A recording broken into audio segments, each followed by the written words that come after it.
வணக்கம். நாம இன்னைக்கு பார்க்கக்கூடிய தமிழ் சொல் கொண்டல் என்ற சொல்லாகும். கொண்டல் என்ற சொல்லுக்கு நீர் கொண்டு வரக்கூடிய மேகம் என்பது பொருளாகும்.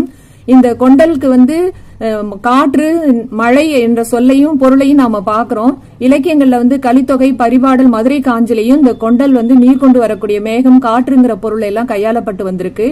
சோழ கொண்டல்ங்கிறது நெல்லை மாவட்ட மக்களுடைய வழக்கு. சோழ நாட்டில இருந்து வரக்கூடிய நீர் கொண்டு மழையை பொழிகிறதுனால சோழ கொண்டல்னு சொல்லி நெல்லை மக்கள் அழைச்சிருக்காங்க. வடகிழக்குல இருந்து வரக்கூடிய காற்றை வாடை கொண்டல்னு சொல்லி ராமேஸ்வர மக்கள் அழைச்சிருக்காங்க. கம்பராமாயண பாடல்ல பாத்தீங்கன்னா, தண்டலை மயில்கள் ஆட தாமரை விளக்கம் தாங்க, கொண்டல்கள் முளைவின் எங்க குவளைக்கண் விழித்து நோக்கங்கிற பாடல்ல நாம கொண்டல்கள் மத்தளம் கொண்டு இசை பாடுது, மயில்கள்லாம் நடனம் ஆடுது, தாமரை எல்லாம் விளக்கம் தாங்குது, குவளைகள்லாம் பார்வையாளர்களா இருந்து அந்த மருத மேல அழக கம்பர் அருமையா வர்ணிச்சிருப்பார்.